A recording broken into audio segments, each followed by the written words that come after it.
ଯୋହନ 13 ଅଧ୍ୟାୟ। ଶିଷ୍ୟମାନଙ୍କ ପାଦ ପ୍ରକ୍ଷାଳନ।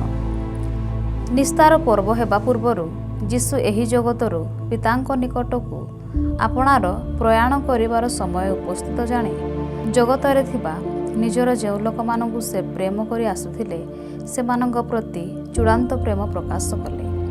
ଆଉ ରାତ୍ରିଭୋଜ ସମୟରେ ଯେତେବେଳେ ଶୟତାନ ସିମୋନର ପୁତ୍ର ଇସ୍କାରିୟତ ଜିହୁଦାର ହୃଦୟରେ ଯୀଶୁଙ୍କୁ ଶତ୍ରୁହସ୍ତରେ ସମର୍ପଣ କରିବା ନିମନ୍ତେ ସଂକଳ୍ପଜାତ କରିସାରିଥିଲା, ସେତେବେଳେ ପିତା ଯେ ତାହାଙ୍କ ହସ୍ତରେ ସମସ୍ତ ବିଷୟ ସମର୍ପଣ କରିଅଛନ୍ତି ଓ ସେ ଯେ ଈଶ୍ୱରଙ୍କ ନିକଟରୁ ଆସିଅଛନ୍ତି ପୁଣି ଈଶ୍ୱରଙ୍କ ନିକଟକୁ ଯାଉଅଛନ୍ତି, ଏହା ଜାଣି ସେ ଭୋଜନ ଆସନରୁ ଉଠି ଆପଣାର ବସ୍ତ୍ର କାଢ଼ି ଦେଇ ଗୋଟିଏ ଗାମୁଛା ଘେନି ଆପଣାର କଟିବନ୍ଧନ କଲେ। ତତ୍ପରେ ସେ ପାତ୍ରରେ ଜଳ ଢାଳିଲେ, ପୁଣି ଶିଷ୍ୟମାନଙ୍କ ପାଦ ଧୋଇ ଦେଇ ଆପଣା କଟିରେ ବନ୍ଧା ହୋଇଥିବା ଗାମୁଛାରେ ପୋଛିବାକୁ ଲାଗିଲେ। କ୍ରମେ ସେ ସିମୋନ ପିତରଙ୍କ ନିକଟକୁ ଆସିଲେ। ସେ ତାହାଙ୍କୁ କହିଲେ, ପ୍ରଭୁ, ଆପଣ ମୋର ପାଦ ଧୋଇ ଦେଉଅଛନ୍ତି। ଯୀଶୁ ତାଙ୍କୁ ଉତ୍ତର ଦେଲେ, ମୁଁ ଯାହା କରୁଅଛି ତାହା ତୁମ୍ଭେ ଏବେ ଜାଣୁନାହଁ, କିନ୍ତୁ ପରେ ବୁଝିବ। ପିତର ତାହାଙ୍କୁ କହିଲେ, ଆପଣ କଦାପି କେବେ ମୋର ପାଦ ଧୋଇ ଦେବେ ନାହିଁ। ଯୀଶୁ ତାଙ୍କୁ ଉତ୍ତର ଦେଲେ, ଯଦି ମୁଁ ତୁମ୍ଭକୁ ଧୌତ ନ କରେ ତାହେଲେ ମୋ ସହିତ ତୁମ୍ଭର କୌଣସି ଅଂଶ ନାହିଁ। ସିମୋନ ପିତର ତାହାଙ୍କୁ କହିଲେ, ପ୍ରଭୁ, କେବଳ ମୋର ପାଦ ନୁହେଁ, ମାତ୍ର ମୋହର ହସ୍ତ ଓ ମସ୍ତକ ମଧ୍ୟ। ଯୀଶୁ ତାଙ୍କୁ କହିଲେ, ଯେ ସ୍ନାନ କରିଅଛି ତାହାର ପାଦ ଧୋଇବା ବିନା ଆଉ କିଛି ପ୍ରୟୋଜନ ନାହିଁ। ସେ ପ୍ରକୃତରେ ଶୁଚି, ତୁମ୍ଭେମାନେ ଶୁଚି ଅଟ, କିନ୍ତୁ ସମସ୍ତେ ନୁହଁ। କାରଣ ଯେ ତାହାଙ୍କୁ ଶତ୍ରୁହସ୍ତରେ ସମର୍ପଣ କରିବ ସେ ତାଙ୍କୁ ଜାଣିଥିଲେ। ଅତଏବ ସେ କହିଲେ, ତୁମ୍ଭେମାନେ ସମସ୍ତେ ଶୁଚି ନୁହଁ। ତତ୍ପରେ ସେ ସେମାନଙ୍କର ପାଦ ଧୋଇ ଦେଇ ଆପଣା ବସ୍ତ୍ର ପିନ୍ଧି ପୁନର୍ବାର ବସିଲା ଉତ୍ତାରେ ସେମାନଙ୍କୁ ପଚାରିଲେ, ମୁଁ ତୁମ୍ଭମାନଙ୍କ ପ୍ରତି କ'ଣ କରିଅଛି ତାହା କି ତୁମ୍ଭେମାନେ ବୁଝୁଅଛ? ତୁମ୍ଭେମାନେ ମୋତେ ଗୁରୁ ଓ ପ୍ରଭୁ ବୋଲି ଡାକୁଅଛ, ଆଉ ଯଥାର୍ଥ କହୁଅଛ, କାରଣ ମୁଁ ତ ସେହି। ଅତଏବ ପ୍ରଭୁ ଓ ଗୁରୁ ଯେ ମୁଁ ଯଦି ତୁମ୍ଭମାନଙ୍କର ପାଦ ଧୋଇ ଦେଇଅଛି, ତେବେ ତୁମ୍ଭମାନଙ୍କର ମଧ୍ୟ ପରସ୍ପର ପାଦ ଧୋଇବା କର୍ତ୍ତବ୍ୟ। କାରଣ ତୁମ୍ଭମାନଙ୍କ ପ୍ରତି ମୁଁ ଯେପରି କରିଅଛି ତୁମ୍ଭେମାନେ ମଧ୍ୟ ଯେ ସେପରି କର, ଏଥି ନିମନ୍ତେ ମୁଁ ତୁମ୍ଭମାନଙ୍କୁ ଗୋଟିଏ ଆଦର୍ଶ ଦେଇ ଯାଇଅଛି। ସତ୍ୟ ସତ୍ୟ ମୁଁ ତୁମ୍ଭମାନଙ୍କୁ କହୁଅଛି, ଦାସ ଆପଣା କର୍ତ୍ତାଠାରୁ ଶ୍ରେଷ୍ଠ ନୁହେଁ, କିମ୍ବା ପ୍ରେରିତ ଆପଣା ପ୍ରେରକଠାରୁ ଶ୍ରେଷ୍ଠ ନୁହେଁ। ଯଦି ତୁମ୍ଭେମାନେ ଏହିସବୁ ଜାଣ, ତେବେ ସେହି ପ୍ରକାର କଲେ ତୁମ୍ଭେମାନେ ଧନ୍ୟ। ମୁଁ ତୁମ୍ଭ ସମସ୍ତଙ୍କ ସମ୍ବନ୍ଧରେ କହୁନାହିଁ। କେଉଁ ପ୍ରକାର ଲୋକମାନଙ୍କୁ ମୁଁ ମନୋନୀତ କରିଅଛି ତାହା ମୁଁ ଜାଣେ, କିନ୍ତୁ ଧର୍ମଶାସ୍ତ୍ରର ଏହି ବାକ୍ୟ ଯେପରି ସଫଳ ହୁଏ ସେଥିପାଇଁ ଏପରି ଘଟୁଅଛି। ଯେ ମୋହର ଅନ୍ନ ଖାଏ ସେ ମୋହର ବିରୁଦ୍ଧରେ ଗୋଇଠା ଉଠାଇଲା। ତାହା ଘଟିବା ସମୟରେ ମୁଁ ସେହି ଅଟେ ବୋଲି ତୁମ୍ଭେମାନେ ଯେପରି ବିଶ୍ୱାସ କର, ଏଥି ନିମନ୍ତେ ତାହା ଘଟିବା ପୂର୍ବେ ମୁଁ ବର୍ତ୍ତମାନ ତୁମ୍ଭମାନଙ୍କୁ କହୁଅଛି। ସତ୍ୟ ସତ୍ୟ ମୁଁ ତୁମ୍ଭମାନଙ୍କୁ କହୁଅଛି, ଯେ ମୋହର ପ୍ରେରିତ ବ୍ୟକ୍ତିଙ୍କି ଗ୍ରହଣ କରେ ସେ ମୋତେ ଗ୍ରହଣ କରେ, ଓ ଯେ ମୋତେ ଗ୍ରହଣ କରେ ସେ ମୋହର ପ୍ରେରଣକର୍ତ୍ତାଙ୍କୁ ଗ୍ରହଣ କରେ। ବିଶ୍ୱାସଘାତକ ସମ୍ପର୍କରେ ଯୀଶୁଙ୍କ ସୂଚନା। ଯୀଶୁ ଏହି ସମସ୍ତ କଥା କହିଲା ଉତ୍ତାରେ ଆତ୍ମାରେ ଉଦ୍ବିଗ୍ନ ହେଲେ ଓ ସାକ୍ଷ୍ୟ ଦେଇ କହିଲେ, ସତ୍ୟ ସତ୍ୟ ମୁଁ ତୁମ୍ଭମାନଙ୍କୁ କହୁଅଛି, ତୁମ୍ଭମାନଙ୍କ ମଧ୍ୟରୁ ଜଣେ ମୋତେ ଶତ୍ରୁହସ୍ତରେ ସମର୍ପଣ କରିବ। ସେ କାହା ସମ୍ବନ୍ଧରେ କହିଲେ ସେ ବିଷୟରେ ହତବୁଦ୍ଧି ହୋଇ ଶିଷ୍ୟମାନେ ପରସ୍ପରକୁ ଚାହିଁବାକୁ ଲାଗିଲେ। ଯୀଶୁଙ୍କ ଶିଷ୍ୟମାନଙ୍କ ମଧ୍ୟରୁ ଜଣେ, ଯାହାଙ୍କୁ ଯୀଶୁ ପ୍ରେମ କରୁଥିଲେ, ସେ ଯୀଶୁଙ୍କ ଦକ୍ଷିଣ ପାଖରେ ବସି ଭୋଜନ କରୁଥିଲେ। ଅତଏବ ସିମୋନ ପିତର ତାଙ୍କୁ ସଙ୍କେତ କରି କହିଲେ, ସେ କାହା ସମ୍ବନ୍ଧରେ କହୁଅଛନ୍ତି ତାହା କୁହ। ସେ ସେହି ପ୍ରକାରେ ବସିଥାଇ ଯୀଶୁଙ୍କ ବକ୍ଷସ୍ଥଳରେ ଆଉଜି ପଡ଼ି ତାହାଙ୍କୁ ପଚାରିଲେ, ପ୍ରଭୁ, ସେ କିଏ? ତେଣୁ ଯୀଶୁ ଉତ୍ତର ଦେଲେ, ଯାହା ନିମନ୍ତେ ମୁଁ ଏହି ରୋଟି ଖଣ୍ଡକ ବୁଡ଼ାଇବି ଓ ତାହାକୁ ତାହା ଦେବି, ସେ ତହିଁରେ ସେ ସେହି ରୋଟି ଖଣ୍ଡକ ବୁଡ଼ାଇ ତାହା ଘେନି ଇସ୍କାରିୟତ ସିମୋନର ପୁତ୍ର ଜିହୁଦାଙ୍କୁ ଦେଲେ। ସେ ରୋଟି ଖଣ୍ଡକ ପାଇଲା ଉତ୍ତାରେ ଶୟତାନ ତାହା ମଧ୍ୟରେ ପ୍ରବେଶ କଲା। ସେଥିରେ ଯୀଶୁ ତାହାଙ୍କୁ କହିଲେ, ଯାହା କରୁଅଛ ତାହା ଶୀଘ୍ର କର। କିନ୍ତୁ ସେ କି ଉଦ୍ଦେଶ୍ୟରେ ତାଙ୍କୁ ଏହି କଥା କହିଥିଲେ ତାହା ଭୋଜନରେ ବସିଥିବା ଲୋକମାନଙ୍କ ମଧ୍ୟରୁ କେହି ଜାଣିଲେ ନାହିଁ। କାରଣ ଜିହୁଦା ନିକଟରେ ଟଙ୍କା ଥଳି ଥିବାରୁ ପୂର୍ବ ନିମନ୍ତେ ଯାହା ଯାହା ପ୍ରୟୋଜନ ତାହା କ୍ରୟ କରିବାକୁ କିମ୍ବା ଦରିଦ୍ରମାନଙ୍କୁ କିଛି ଦାନ କରିବାକୁ ଯୀଶୁ ତାହାଙ୍କୁ କହିଲେ ବୋଲି କେହି କେହି ମନେ କଲେ। ନୂତନ ଆଜ୍ଞା। ରୋଟି ଖଣ୍ଡକ ଗ୍ରହଣ କରି ସେ ତତ୍କ୍ଷଣତା ବାହାରିଗଲା। ଯେତେବେଳେ ରାତ୍ରିକାଳ ସେ ବାହାରିଗଲା ଉତ୍ତାରେ ଯୀଶୁ କହିଲେ, ଏବେ ମନୁଷ୍ୟପୁତ୍ର ମହିମାନ୍ୱିତ ହେଲେ ଓ ତାହାଙ୍କଠାରେ ଈଶ୍ୱର ମହିମାନ୍ୱିତ ହେଲେ। ଯଦି ଈଶ୍ୱର ତାହାଙ୍କଠାରେ ମହିମାନ୍ୱିତ ହେଲେ, ତେବେ ଈଶ୍ୱର ମଧ୍ୟ ତାହାଙ୍କୁ ଆପଣାଠାରେ ମହିମାନ୍ୱିତ କରିବେ, ପୁଣି ଶୀଘ୍ର ତାହାଙ୍କୁ ମହିମାନ୍ୱିତ କରିବେ। ବତ୍ସଗଣ, ମୁଁ ଆଉ ଅଳ୍ପ ସମୟ ତୁମ୍ଭମାନଙ୍କ ସଙ୍ଗରେ ଅଛି। ତୁମ୍ଭେମାନେ ମୋହର ଅନ୍ୱେଷଣ କରିବ, ଆଉ ମୁଁ ଯେଉଁ ସ୍ଥାନକୁ ଯାଉଅଛି ତୁମ୍ଭେମାନେ ସେ ସ୍ଥାନକୁ ଯାଇପାର ନାହିଁ। ଏହା ମୁଁ ଯେପରି ଯିହୁଦୀମାନଙ୍କୁ କହିଲି, ସେହିପରି ଏବେ ତୁମ୍ଭମାନଙ୍କୁ ମଧ୍ୟ କହୁଅଛି। ତୁମ୍ଭେମାନେ ପରସ୍ପରକୁ ପ୍ରେମ କର, ଏହି ନୂତନ ଆଜ୍ଞା ମୁଁ ତୁମ୍ଭମାନଙ୍କୁ ଦେଉଅଛି। ମୁଁ ଯେପରି ତୁମ୍ଭମାନଙ୍କୁ ପ୍ରେମ କରିଅଛି, ତୁମ୍ଭେମାନେ ମଧ୍ୟ ସେହିପରି ପରସ୍ପରକୁ ପ୍ରେମ କର। ଯଦି ତୁମ୍ଭମାନଙ୍କର ପରସ୍ପର ପ୍ରତି ପ୍ରେମ ଥାଏ, ତାହାହେଲେ ତୁମ୍ଭେମାନେ ଯେ ମୋହର ଶିଷ୍ୟ, ଏହା ସମସ୍ତେ ତଦ୍ଦ୍ୱାରା ଜ୍ଞାତ ହେବେ। ପିତରଙ୍କ ଅସ୍ୱୀକାରର ପୂର୍ବ ସୂଚନା। ସିମୋନ ପିତର ତାହାଙ୍କୁ ପଚାରିଲେ, ପ୍ରଭୁ, ଆପଣ କେଉଁଠାକୁ ଯାଉଅଛନ୍ତି?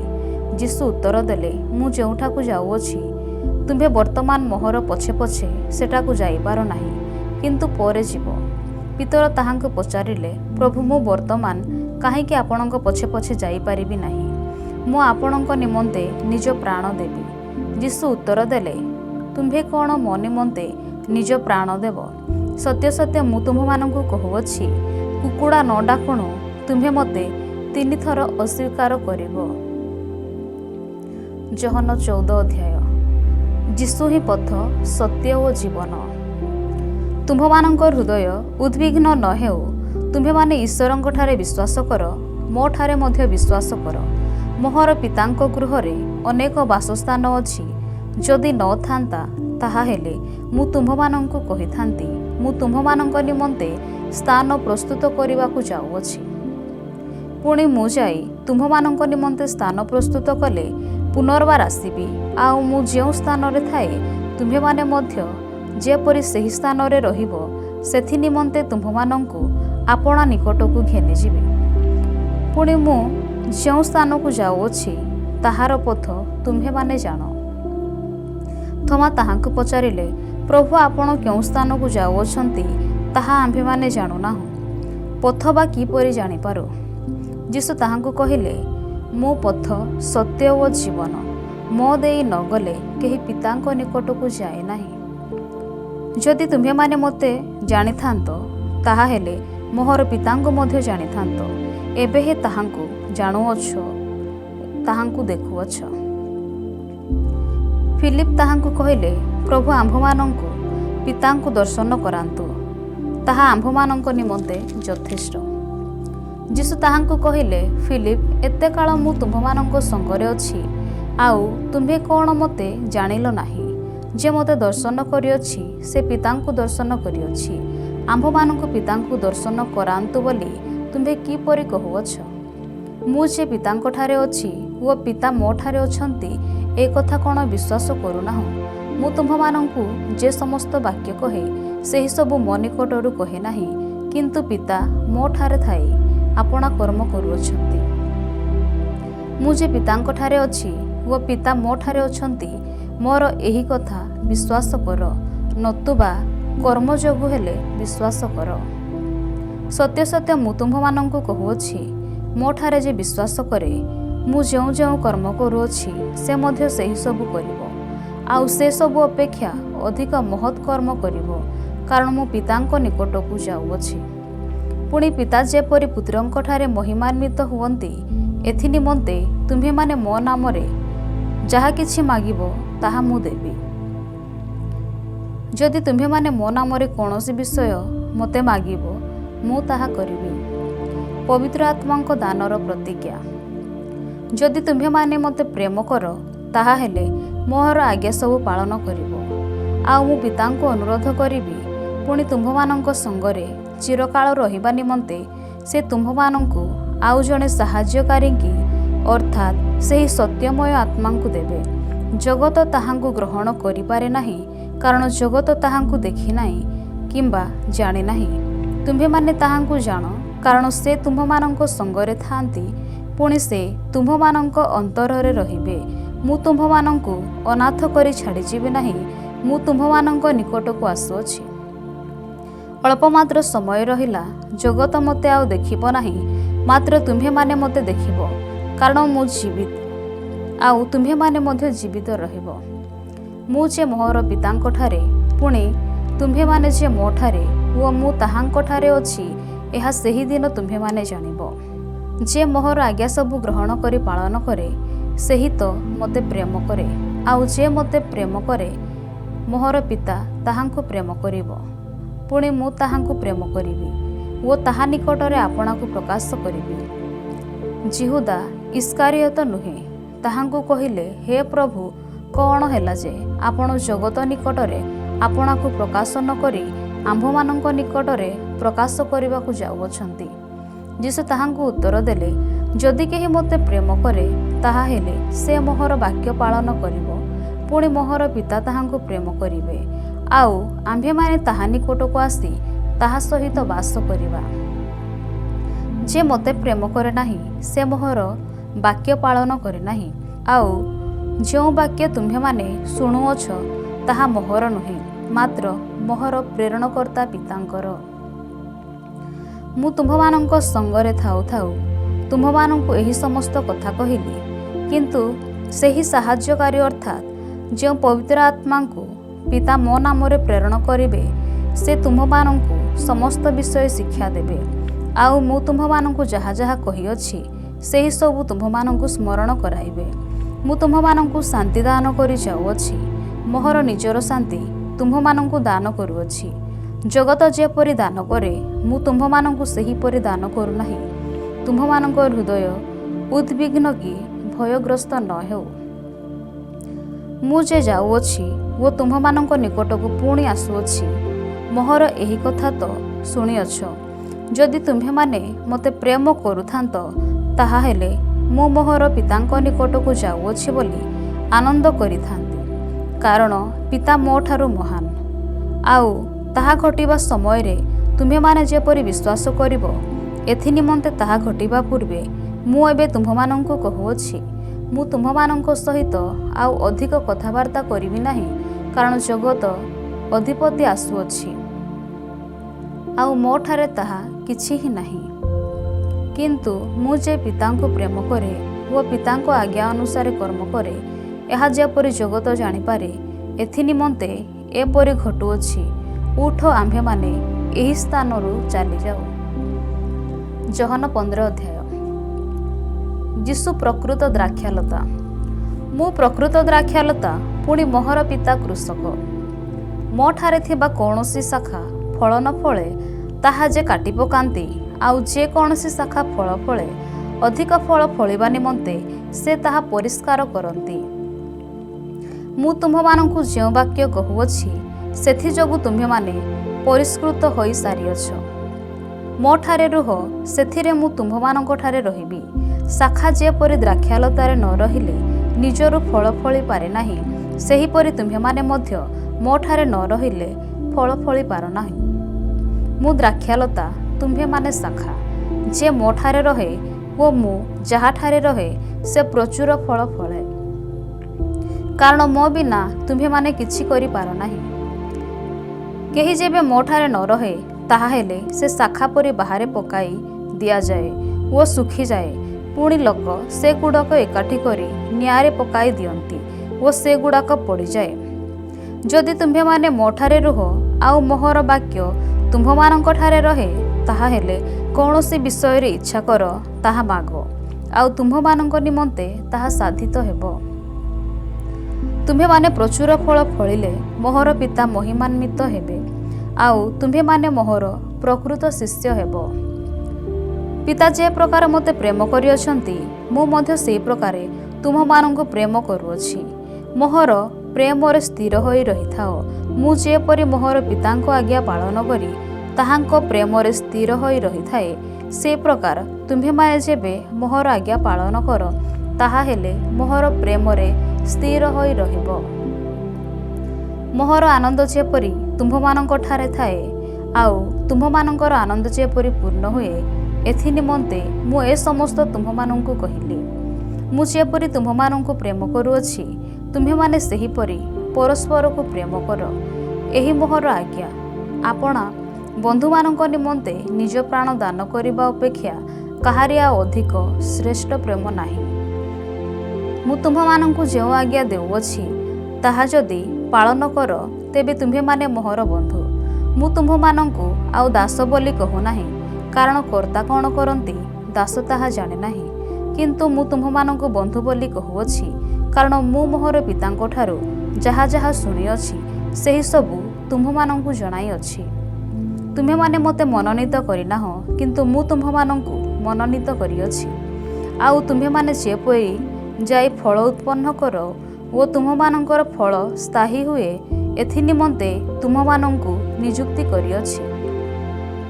ସେଥିରେ ତୁମ୍ଭେମାନେ ମୋ ନାମରେ ପିତାଙ୍କୁ ଯାହା କିଛି ମାଗିବ, ସେ ତାହା ତୁମ୍ଭମାନଙ୍କୁ ଦେବେ। ତୁମ୍ଭେମାନେ ଯେପରି ପରସ୍ପରକୁ ପ୍ରେମ କର, ଏଥି ନିମନ୍ତେ ମୁଁ ତୁମ୍ଭମାନଙ୍କୁ ଏହି ସମସ୍ତ ଆଜ୍ଞା ଦେଉଅଛି। ବିଶ୍ୱାସୀଙ୍କୁ ଜଗତର ଘୃଣା। ଯଦି ଜଗତ ତୁମ୍ଭମାନଙ୍କୁ ଘୃଣା କରେ, ତେବେ ତୁମ୍ଭମାନଙ୍କୁ ଘୃଣା କରିବା ପୂର୍ବେ ତାହା ଯେ ମୋତେ ଘୃଣା କରିଅଛି, ଏହା ଜାଣ। ଯଦି ତୁମ୍ଭେମାନେ ଜଗତରୁ ଉତ୍ପନ୍ନ ହୋଇଥାନ୍ତ, ତେବେ ଜଗତ ତୁମ୍ଭମାନଙ୍କୁ ଆପଣାର ଲୋକ ଜାଣି ସ୍ନେହ କରନ୍ତା। କିନ୍ତୁ ତୁମ୍ଭେମାନେ ଜଗତରୁ ଉତ୍ପନ୍ନ ହୋଇନାହଁ, ବରଂ ମୁଁ ତୁମ୍ଭମାନଙ୍କୁ ଜଗତ ମଧ୍ୟରୁ ମନୋନୀତ କରିଅଛି। ଏ ନିମନ୍ତେ ଜଗତ ତୁମ୍ଭମାନଙ୍କୁ ଘୃଣା କରେ। ଦାସ ଆପଣା କର୍ତ୍ତାଠାରୁ ଶ୍ରେଷ୍ଠ ନୁହେଁ। ମୁଁ ତୁମ୍ଭମାନଙ୍କୁ ଏହି ଯେଉଁ ବାକ୍ୟ କହିଅଛି, ତାହା ସ୍ମରଣ କର। ଯଦି ତୁମ୍ଭେମାନେ ମୋତେ ତାଡ଼ନା କରିଅଛ, ତାହାହେଲେ ତୁମ୍ଭମାନଙ୍କୁ ମଧ୍ୟ ତାଡ଼ନା କରାଯିବ।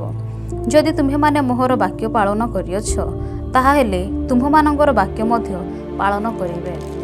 କିନ୍ତୁ ସେମାନେ ମୋହର ପ୍ରେରଣକର୍ତ୍ତାଙ୍କୁ ଜାଣିନଥିବାରୁ ମୋହର ନାମ ସକାଶେ ତୁମମାନଙ୍କ ପ୍ରତି ଏହି ସମସ୍ତ କରିବେ। ଯଦି ମୁଁ ଆସି ସେମାନଙ୍କୁ କହିନଥାନ୍ତି, ତାହାହେଲେ ସେମାନଙ୍କର ପାପ ହୋଇନଥାନ୍ତା। କିନ୍ତୁ ଏବେ ସେମାନଙ୍କ ପାପ ବିଷୟରେ ସେମାନେ କୌଣସି ବାହାନା କରିପାରନ୍ତି ନାହିଁ। ଯେ ମୋତେ ଘୃଣା କରେ, ସେ ମୋର ପିତାଙ୍କୁ ମଧ୍ୟ ଘୃଣା କରେ।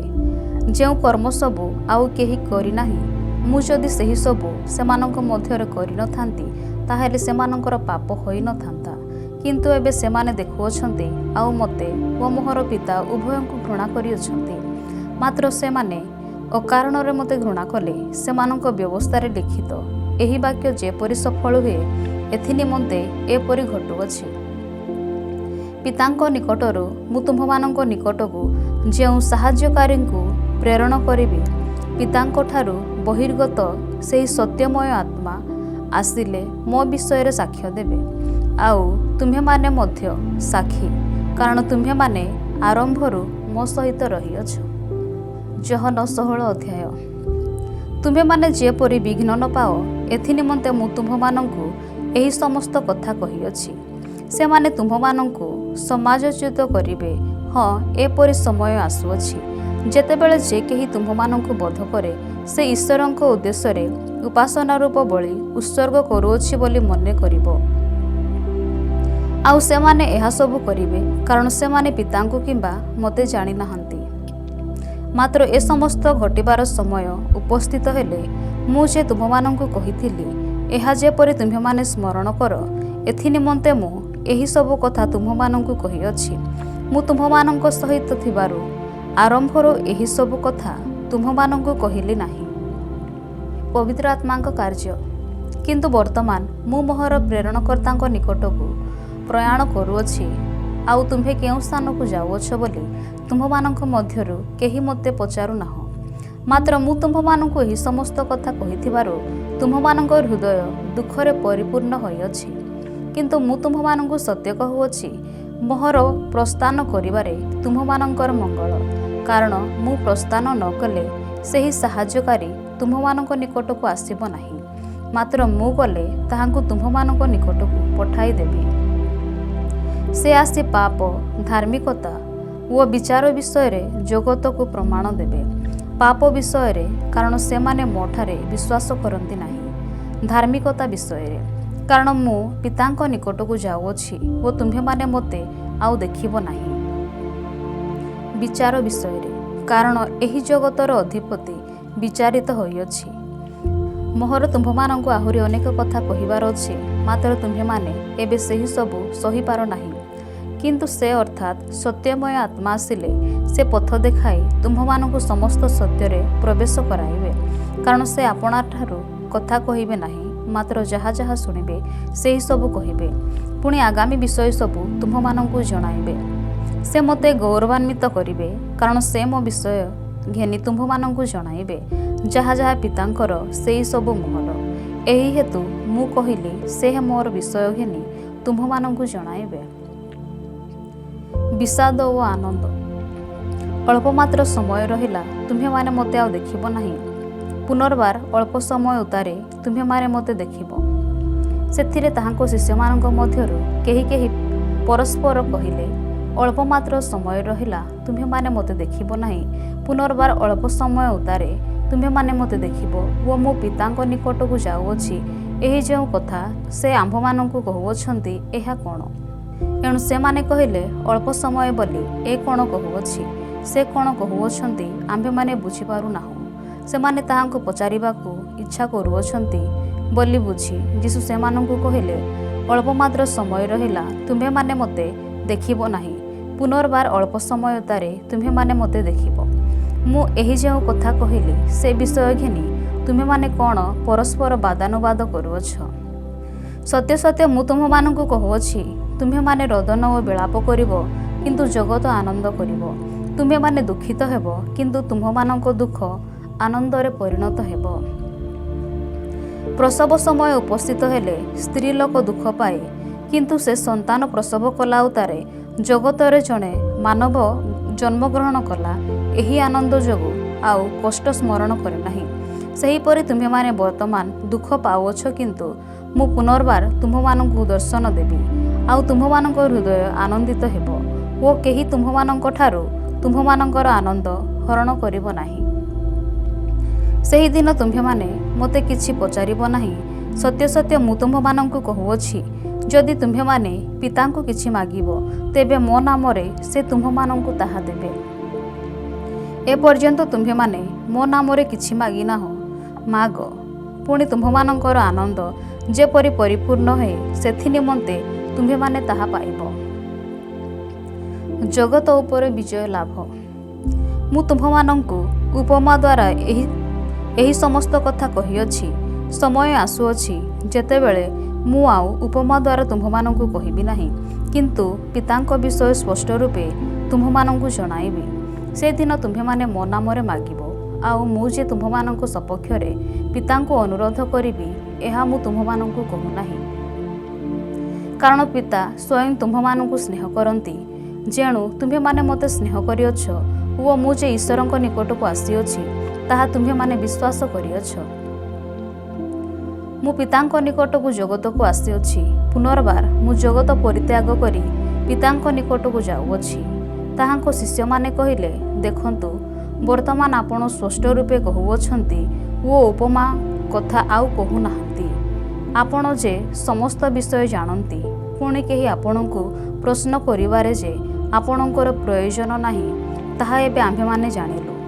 ଈଶ୍ୱରଙ୍କ ନିକଟକୁ ଆପଣ ଆସିଅଛନ୍ତି ବୋଲି ଆମ୍ଭେମାନେ ଏହାଦ୍ୱାରା ବିଶ୍ୱାସ କରୁଅଛୁ। ଯୀଶୁ ସେମାନଙ୍କୁ ଉତ୍ତର ଦେଲେ, ତୁମ୍ଭେମାନେ କ'ଣ ଏବେ ବିଶ୍ୱାସ କରୁଅଛ? ଦେଖ, ସମୟ ଆସୁଅଛି, ହଁ ଆସିଲାଣି, ସେତେବେଳେ ତୁମ୍ଭେମାନେ ଛିନ୍ନ ଭିନ୍ନ ହୋଇ ପ୍ରତ୍ୟେକ ଆପଣା ଆପଣା ଘରକୁ ପଳାଇଯିବ, ଆଉ ମୋତେ ଏକାକୀ ପରିତ୍ୟାଗ କରିବ। ତଥାପି ମୁଁ ଏକାକୀ ନୁହେଁ, କାରଣ ପିତା ମୋ ସଙ୍ଗରେ ଅଛନ୍ତି। ତୁମ୍ଭେମାନେ ଯେପରି ମୋଠାରେ ଶାନ୍ତି ପ୍ରାପ୍ତ ହୁଅ, ଏଥି ନିମନ୍ତେ ମୁଁ ତୁମ୍ଭମାନଙ୍କୁ ଏହିସବୁ ବିଷୟ କହିଅଛି। ଜଗତରେ ତୁମ୍ଭମାନଙ୍କ ନିମନ୍ତେ କ୍ଲେଶ ଅଛି, କିନ୍ତୁ ସାହସ ଧର, ମୁଁ ଜଗତକୁ ଜୟ କରିଅଛି।